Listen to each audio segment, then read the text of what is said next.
willkommen bei unserer Roomtour Teil 2. Arthur hat euch letztes Mal was über das Fahrzeug und über die Fahrerhauskabine erzählt und ich darf euch heute was über unsere Wohnkabine sagen. Wir haben uns für eine Wohnkabine von Cook Expedition in Schladming entschieden. Wir haben das Layout so gewählt, dass wir den Tisch vorne haben, dann im Zwischenbereich Küche und die Bäder und hinten das Schlafzimmer. Die ganze Kabine ist 5,20 Meter lang und wenn man die Wände abzieht, die ungefähr 6 cm haben, dann kommt man auf die entsprechende Innenmaße. Von der Breite her hat sie außen 2,47 Meter. Ich habe vorhin nachgemessen, also drinnen in etwa 2,30 Meter Platz. Stehhöhe hat ziemlich genau 2 Meter, bei der Klimaanlage natürlich ein bisschen weniger. Ja.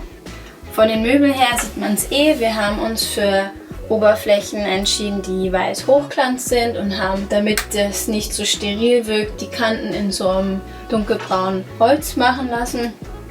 Insbesondere haben wir deswegen das Weiß gewählt, weil unser Layout halt ein bisschen enger ist, weil wir hier vorne nur die Sitzgruppe haben und wir sind sehr zufrieden damit. Das passt sehr gut, insbesondere mit den grauen Sitzmöbeln und auch der Tisch und der Boden, Küche, da haben wir halt alles so braune Holzelemente dazu gewählt. Also hier im Essbereich, Arbeitsbereich, Sofabereich haben wir eine Breite von 1,30 und wir haben uns das Ganze so machen lassen, dass man das auch noch als Bett umfunktionieren kann. Also der Tisch ist verschiebbar nach rechts und links und hinten auch. Man kann auch die Höhe verstellen. Und wenn man ihn dann ganz unten hat, dann kommt man auch hier vorne durch zum Fahrerhaus. Das ist ungefähr ein Durchstieg mit 60 cm Höhe. Wenn man es gerade nicht zum Bett umgebaut hat, kann man es sich trotzdem recht gemütlich machen. Wir haben hier nämlich überall so eine Fußklappen. Die kann man hier recht einfach hochklappen und dann hat man hier noch so ein bisschen Platz, die Füße abzulegen. Und das macht das Ganze dann auch noch ein bisschen gemütlicher. Die Polstermöbel sind, wie ihr seht, in so einem Grau. Das ist ein recht dankbarer Stoff, ganz dankbare Farbe. Also wenn man da mal was raufkleckert, sieht man das fast gar nicht, ist nicht so schlimm. Die Polster kann man hier dann auch entsprechend abnehmen. Und dahinter hat man dann auch immer noch ein bisschen Stauraum für Sachen. Hier baut Cook für gewöhnlich oder je nachdem wie man will auch einen Fernseher dahinter, den haben wir nicht gewählt. Dementsprechend ist das bei uns hier auch Stauraum. Wir haben das Fahrzeug ja so konzipiert, damit wir auch später mal mit Kindern reisen können. Und die Sitzgruppe kann man wie gesagt als Bett umfunktionieren, indem wir später dann unsere Kinder schlafen dürfen. Und wie man das umbaut, das zeigen wir euch jetzt.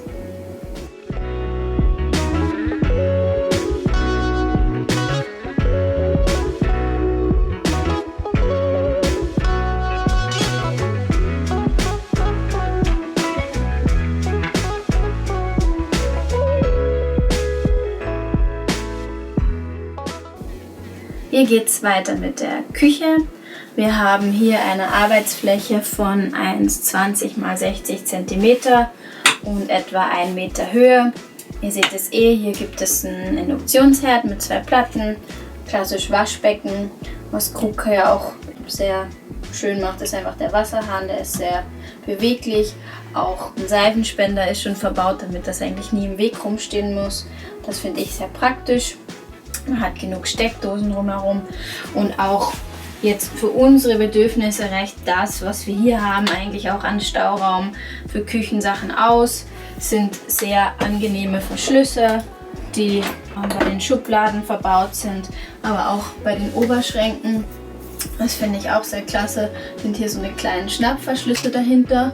Die greift man einfach einmal ran und dann geht das Fach auch schon auf.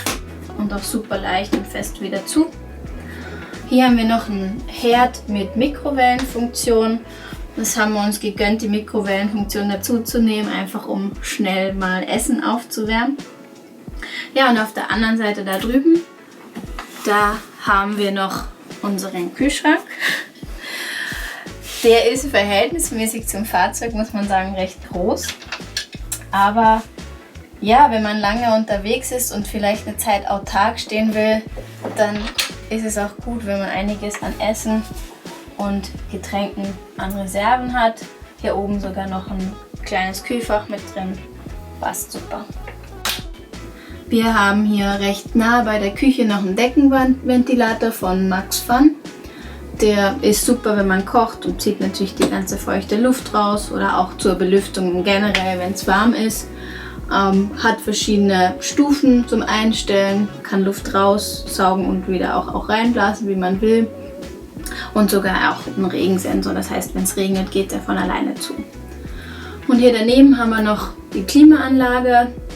Die funktioniert zwar gerade nicht, aber Krug wird uns die hoffentlich noch ersetzen, bevor wir dann auf unsere große Reise gehen. Bisher haben wir sie natürlich noch nicht gebraucht, weil es ja noch kühl ist. Aber ich denke, wenn wir dann in heißen Gebieten sind, kann schon sein, dass wir die das ein oder andere Mal anwerfen. Neben dem Kühlschrank kommt dann auf der Seite die Dusche. Die hat eine Größe von 65 x 65 cm circa. Ansonsten gibt es eigentlich nicht so viel Spezielles darüber zu sagen. Außer eine Sache, die vielleicht noch erwähnenswert ist, ist die Duschtür an und für sich. Denn die schließt nicht nur die Dusche ab, sondern die kann man hier auch noch als Raumtrenner umfunktionieren. Wir finden das super praktisch mit der Tür, weil kommt ja auch mal vor, dass einer schon schlafen will, der andere vorne noch was macht, kann man ein bisschen Ruhe generieren. Und wenn wirklich später die Kinder vorne schlafen sollten, so ist das auch eine super Raumtrennung zwischen Schlafbereich, wo wir sind, und dem Schlafbereich vorne, wo die Kinder sein würden. Willkommen in unserem Badezimmer. Ich sitze hier auf unserer Trockentrenntoilette von Airhead. Ich finde ja ganz ehrlich, dass sie fürchterlich aussieht, aber für uns war es das, was für eine lange Reise am besten funktioniert. Deswegen haben wir uns für die entschieden. Hier neben mir haben wir noch ganz viel Stauraum. Da kann man sowohl Badutensilien als auch andere Dinge unterbringen. Hier mit so einem Schiebemechanismus. Also ist wie so eine Rollo, kann man hoch und runter machen. Wir haben noch Stauraum unterm Waschbecken. Das Waschbecken selber ist so Korean-Material, auch hier sehr funktionabel, auch schon mit einem Seifenspender. Hier oben hat es noch einen kleinen Spiegelschrank und auf der Seite von mir noch einen Heizkörper, der sehr gut wärmt und wo man auch diverse Wäsche drauf trocknen kann. Hier im hinteren Teil haben wir ganz klassisch wie die meisten unser Bett. Das ist 1,50 x 2 Meter. Hier hat uns Krug einen Aufstieg verbaut, der nicht ganz so ist, wie wir uns das gewünscht haben, wie es in unseren Zeichnungen war, weil der uns hier leider gerade noch die Klotür verbaut und jetzt verstellt, und jetzt muss man den immer hoch und runter machen, wenn man dann ins Bad will. Da kriegen wir hoffentlich noch eine andere Lösung für. Ansonsten für andere Layouts wäre das super, aber für unser Layout ist die nicht ganz so ideal. Am Kopfende und auch am Fußende haben wir genügend Stauraum für unsere Sachen. Auch hier wieder mit den schönen Verschlüssen. Und hier haben wir auch noch am Fußende ein Fenster, als auch hier oben drüber. Und jedes dieser Fenster ist mit KCD-Beschlägen ausgestattet. Die Scheiben selber sind von Krug. Da haben wir jetzt auch leider ein paar Probleme. Wir haben festgestellt, dass da irgendwie Feuchtigkeit zwischen den Scheiben ist. Da müssen wir noch mit Krug besprechen, was wir da jetzt machen können. Die KCT-Beschläge sind allerdings super. Da hat man immer auf einer Seite hier ein Fliegengitter.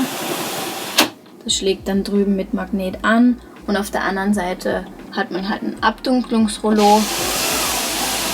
Und wenn das zu ist, dann kommt wirklich kein Licht von draußen rein und auch kein Licht von drinnen nach draußen. Unter unserem Bett ist der Durchstieg zur Heckgarage. Da kommt man super leicht ran und bietet Mörder viel Platz nochmal. Wir haben hier auch eine Waschmaschine uns von Krug einbauen lassen, was super ist, die verbraucht gar nicht so viel Wasser und Strom. Und was wir definitiv wieder so machen würden, ist sie hier an diese Seite stellen.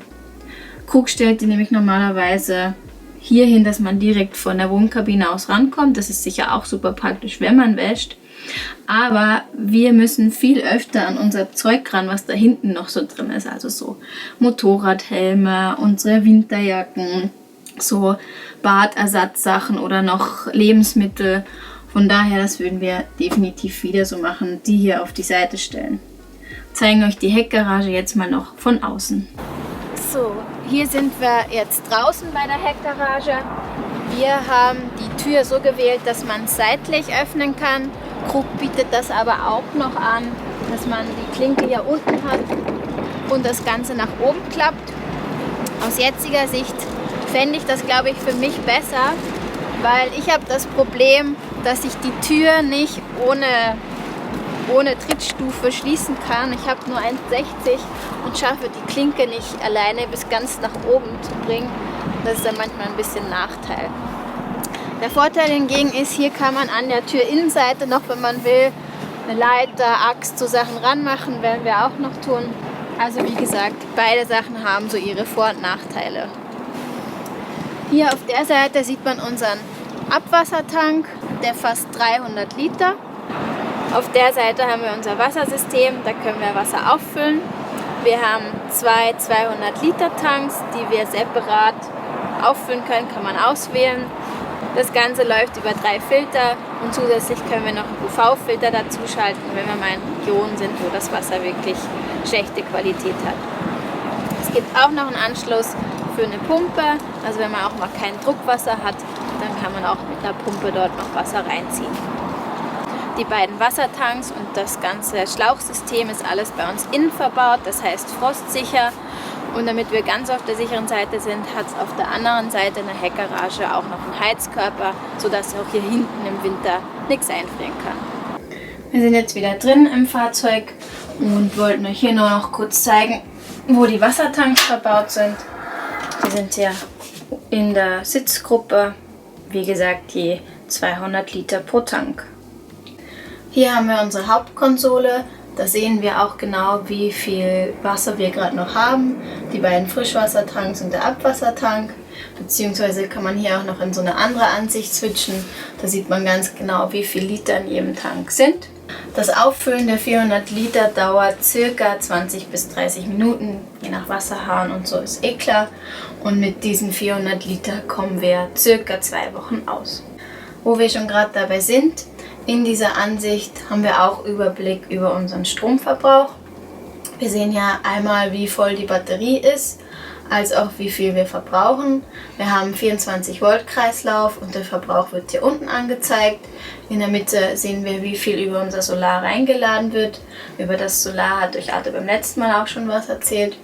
Und hier oben würden wir die AC-Lasten sehen, wenn wir hier den Wechselrichter anmachen. Und für den Herd oder wenn wir unsere Steckdosen brauchen, dann sieht man hier oben, was die ganzen 220 Volt Geräte verbrauchen. Hier in der zweiten Sitzbank ist unsere Elektronik von Victron verbaut. Hier haben wir die 2 Batterien, wie im letzten Video schon erwähnt, haben wir da 600 Ampere-Stunden bei 24 Volt. Hier drüben sieht man noch den Sicherungskasten und ja, hat alles eine sehr schöne, ordentliche Verarbeitung. Hier unterm Tisch ist das Heizsystem und der Boiler verbaut. Wir haben hier im Wohnbereich eine Fußbodenheizung und dann befindet sich noch ein Heizkörper am Fußende vom Bett, einer in der Heckgarage und einer im Badezimmer. Noch ein paar Worte zu unserer Tür. Die hat eine Breite von 60 cm und wird mit 3 Bolzen verriegelt, wenn man die Türklinke hier so nach oben macht. Das heißt, wenn hier jemand reinkommen wollen würde, dann müsste der sich schon sehr anstrengen. Hier daneben haben wir noch eine kleine Garderobe für unsere Jacken und darunter noch ein Fach für ein paar Schuhe. Nun habt ihr mal sehen können, wie es in unserer Kabine aussieht. Da uns einige von euch schon gefragt haben, wie zufrieden wir mit Krug sind, möchte ich zum Abschluss auch dazu noch ein paar Worte sagen. Wie ihr sehen konntet, haben wir eine wunderschöne Kabine, an der es zum Wohnen und Reisen eigentlich an nichts fehlt. Angefangen vom Induktionsherd, der Fußbodenheizung, Waschmaschine, alles drum und dran, haben wir bei Krug da wirklich einen sehr hohen Standard. Auch unser Berater damals war wirklich total nett Und der Bau der Kabine hat wirklich nicht lang gedauert, das ging super schnell. Nachdem wir die Kabine dann aber abgeholt haben, ist das Ganze etwas holpriger geworden. Es sind ein paar Dinge ausgefallen und bei ein paar Sachen, die wir beanstandet haben, mussten wir ganz schön hinterher sein. Das heißt, die Kommunikation und auch der Kundenservice war in der Zeit nicht so ausreichend, insbesondere für das Geld, was man für so eine Kabine ausgibt. Es ist jetzt besser geworden und wir hoffen, dass bis wir auf Weltreise gehen, dann auch noch die letzten Kinderkrankheiten vom Krug ausgemerzt werden. Was auch noch einige von euch interessiert, ist der Preis der ganzen Sache. Das wissen wir. Aber wir wollen uns die Zeit nehmen und dazu eventuell mal in Zukunft eine eigene Folge machen, weil das einfach ein umfangreicheres Thema ist. Manche Leute kaufen sich halt ein Haus oder eine Wohnung. Wir haben gesagt, wir wollen unseren Traum verwirklichen und nehmen wahrscheinlich in etwa das gleiche Geld her und kaufen uns dieses Haus hier auf Rädern. Wenn bei euch jetzt noch Fragen offen geblieben sind, dann könnt ihr das wie immer in die Kommentare schreiben. Wir sind hier gerade in den Niederlanden, wo wir das drehen. Das heißt, unsere nächsten Videos werden über diese Reise sein. Wir würden uns freuen, euch auch da wieder zu sehen. Ansonsten sage ich erstmal, macht's gut, bis bald und ciao.